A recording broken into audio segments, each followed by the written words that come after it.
जय जिजाऊ, जय शिवराय, जय शंभूराजे. गडकिल्ले संवर्धन प्रतिष्ठान महाराष्ट्र राज्य सादर करत आहोत शिवसाम्राज्याचे दिनविशेष. 7 मार्च इसवी सन 1647. इसवी सन 1647 मध्ये 17 वर्षांच्या छत्रपती शिवरायांनी आदिलशहाच्या ताब्यातला तोरणगड जिंकला आणि स्वराज्याची मुहूर्तमेढ रोवली. तोरणगड हे स्वराज्याचे तोरणच ठरले. त्याच साली शिवरायांनी कोंढाणा म्हणजे सिंहगड आणि पुरंदर हे किल्ले आदिलशहाकडून जिंकून पुणे प्रांतावर पूर्ण नियंत्रण मिळवले. याशिवाय तोरणगडासमोरील मुरुंब देवाचा डोंगर जिंकून त्याची डागडुजी केली व त्याचे नाव त्यांनी राजगड असे ठेवले.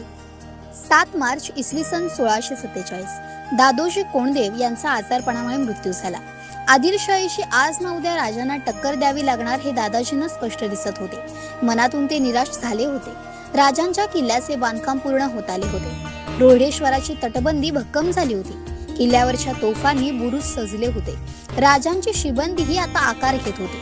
रोहिडेश्वरावर जमा केलेले 1200 मावळे फौज 5-6 हजारावर गेली होती. व्याप वाढत होता. त्याबरोबर राजांच्या चिंताही वाढत होत्या. मुख्य चिंता होती दादाजींच्या आजारपणाची.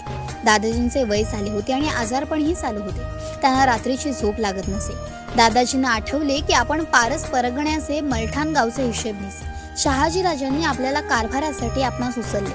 महाराज साहेबांचा विश्वास बसला. पुणे जहागिरीचा कारभार आपल्या नावे करण्याची त्यांनी दादाजींना आज्ञा केली. शहाजी राजांच्या ह्या विश्वासामुळे आदिलशाहीच्या दरबाराचा सुद्धा दादाजींच्यावर भरोसा होता. त्यांनीही दादाजींना अधिकार दिले होते.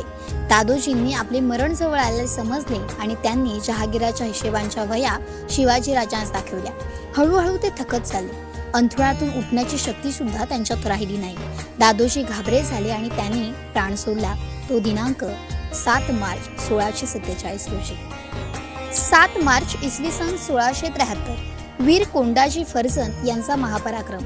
किल्ले पन्हाळा जिंकण्यासाठी केवळ 60 मावळ्यांना सोबत घेऊन शत्रूच्या 2500 ते 3000 फौजेविरुद्ध लढा देऊन फक्त 3 तासात ही लढाई व किल्ला जिंकणारे वीर कोंडाजी फर्जंद यांची ही शौर्य गाथा जगाच्या इतिहासात एवढ्या कमी सैन्याने एवढ्या जास्त सैन्याचा कमीत वेळेत केलेला हा एकमेव पराक्रम होय.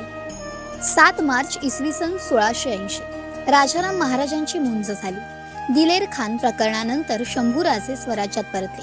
शंभूराजांची पन्हाळगडावर भेट घेऊन सहकाऱ्यांशी चर्चा करून पुढे काय आणि कसे करायचे याच विचारात शिवरायांनी पन्हाळगड सोडला व समर्थांना भेटायला ते सज्जनगडावर गेले. भेट घेऊन महाराज रायगडावर परतले आणि आजच्या दिवशी राजाराम महाराजांची मुंज महाराजांनी उरकून टाकली.